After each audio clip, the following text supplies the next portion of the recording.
Бүтін Қырғызстан Молдумаров. Тура айттыңар, Конституцияны бекем кармашыбыз керек деп. Конституцияның бірінші бетінде жазылып тұрады. Ата бабабыздың нарқын, салтын сақтап, Айкөл Манастың осыяттарына таянып дейді. Бізде ата бабаларыбыздың нарқы менен салтында құмар ойыны бар біле. Ата бабаларыбыз құмардан пайда тапқыла деп айтты біле. Құмардың түбі чыр деп айтып келеді қырғыз илгертен баштап. Құмардың түбі чыр деп. Мына біздің ата бабаларыбыздың нарқы салты ушундай болгон. Акылбек мырза кайра-кайра айтып атасыз, Таиландта, Филиппинде, Баланчыда 400 миллиондон пайда табат экен деп. Ошол пайда таап аткан мамлекеттерди жараткан тарабынан жазалап миллиарддаган долларга чыгашага келтирип атат. Суу басып атат. Жер титиреп жок кылып атат баарын. Ошондой болгон арамдык бар жерде эч качан береке болбойт. Алардын тапкан акчасын эсептебеңиз. Алардын жаратылыштан тарткан чыгашасын эсептеп көрүңүз. 320 миллион ковид калдык деп атасыңар. Ал ковид калганыңарды кыргыз элинин көргөн жок.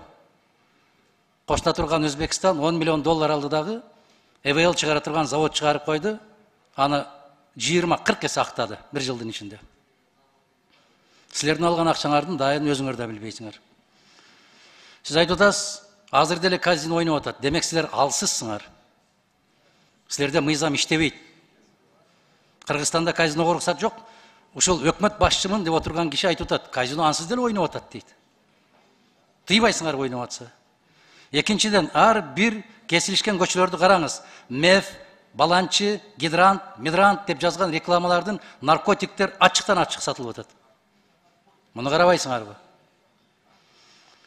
Айтасыз, бир да кыргыз кирбейт ал жерге деп. Бир да диплом сатылбайт деп турат Кыргызстан.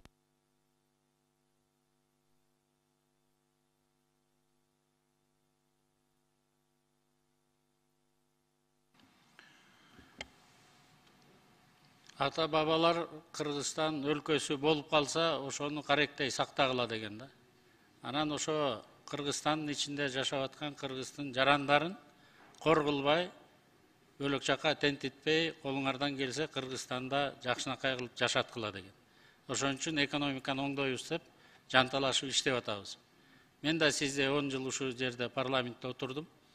Мен кетип баратканда 280 миллиард сомду бекитип туруп кеткенбиз.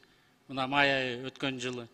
Ушул жылдын ичинде мына 120 миллиард сом кошуп, быйыл 403 миллиард деп атабыз. Жакында буюрса сентябрда алып келебиз, 413 миллиардка чыгарабыз деген доходубузду, расходубузду өзүбүздүн расчетторубуз бар. Муну Садыр Нуркожоевич өзү өлкөнү жетектеп туруп, өкмөттү жетектеген үчүн, тез чечимдерди кабыл алган үчүн болуп атат. Жанагы сиз айтып аткан алсыз дегенге мен толугу менен кошула албайм. Колдон келген аракеттин баарын жасап атабыз. Азайтууга, ошону жок кылууга, бирок таптакыраларды жеңип алабыз деп, же болсо жеңдик деп мен азыр айта албайм. Андай жат көрүнүштөр бар. Ал эми Алла Таалам жаратылышта жараткан өзү билет эми. Кимди кандай кылып жазалайт, кайсы өлкөгө кандай эмнени берет, ал жерге кийлигишпей эле койсок деген өтүнүч бар эле да. Рахмат.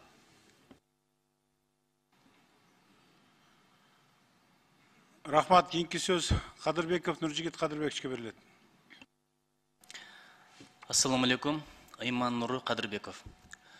Тура сураныш Куранга, хадиске, динге тиешпей койгулачы.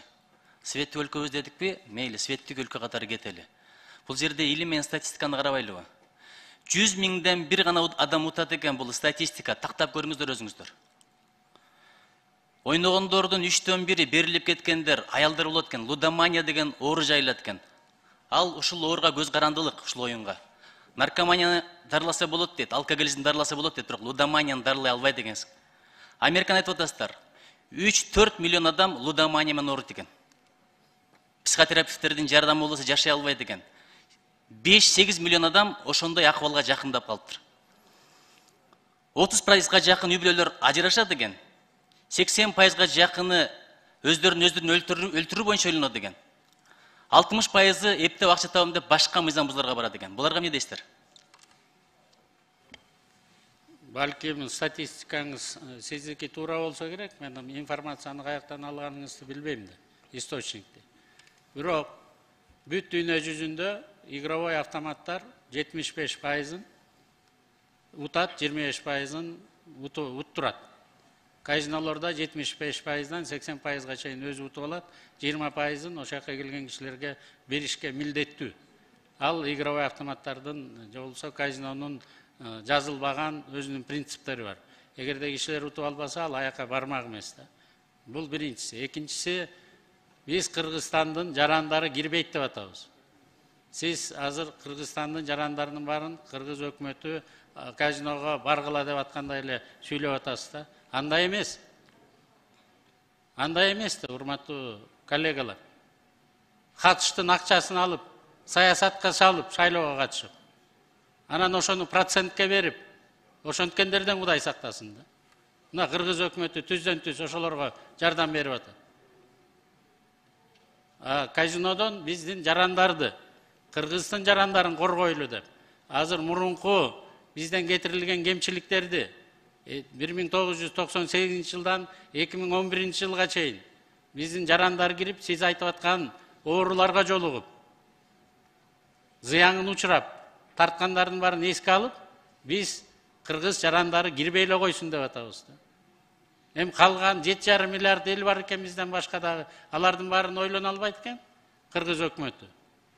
Ким акчасы болсо келип ойносун деп атабыз. Ушул жерде өзүңүз айттыңыз, азыр деле иштеп атат, аларды эч ким тыя албай атпайбы? Иш жүзүндө де-факто иштеп атат дедиңиз. Мыйзам боюнча тыйылган. Эгерде мыйзамда жок нерсе азыр иштеп атса, мыйзам кабыл алынгандан кийин кыргыздар кирбесин дегениңиз менен кантип ошону контролдойсуздар? Азыр мына колуңуздардан келбей атат. Ошо колдон келеби кийин? Мен деле депутат болгом Мишсозовдун. Улам бир сөзгө маани бере турган болсок, бири-бирибиздин тилибизди түшүнбөй калабыз да. Мен айттым, подпольный казинолор азыр дагы иштеп атат деген маалыматтар бар. Укук коргоо органдары колунан келгенче аракет кылып атат. Алар менен жаап атат, кармап атат, соттолуп атышат тилекке каршы. Бирок азыр чет мамлекеттен келгендер квартираларда, чоңураак жакшынакай особняктарда өзүнө клуб ачып алып ошондо иштегендер маалыматтар келери менен биз барып ошолордун баарын кармап атабыз. Статистика керек болсо, мына Камчыбек Кыдыршаевич МВДнын министри келип айтып берет. Биз ошол экелердин баарын легализация кылып, анан контролдойлу деп атабыз. Ал жерге кыргыздар барып атабы, барган жокпу? Бүгүн менде сведенияларым жок. Бирок барып атканы толук болушу мүмкүн.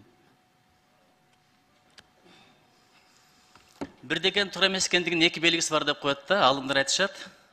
Биринчиси, ошону кылганда жүрөгүң сыгылат, кысылат, кадимкидей кысылат болосуң. Экинчиси, бирөөлөрдүн билишин каалабайсың. Кечээ комитет ушуну жашыруун карады. Эгерде киреш алып келе турган болсо, Кыргызстандын экономикасынын гүлдөп өнүгүшүнө себеп болсо, социалдык маселелер чече турган болсо, анда эмнеге жашыруун каралып атат бул маселе? Эми урматтуу Нуржигит Кадырбекович, өлкөнүн президенти ачык колдоп атат. Кабинет министрдин төрагасы мен ачык колдоп атам. Биз депутаттарга түртүп коюп, анан акырын түнчүндө кабыл алгыла деген жерибиз жок да. Баарыбыз ачык эле колдоп атпайбызбы? Чын эле Кыргыздын экономикасына пайда алып келе турганына көзүбүз биздики жетти. Биздин өкмөттүн көзү ошого жетти. Ошондуктан мыйзамды сиздерге алып келип берип атабыз. Ал эми сиздердин коллегаларыңыздар комитетте кандай карайт, эмне карайт, мен комментарий бере албайм да.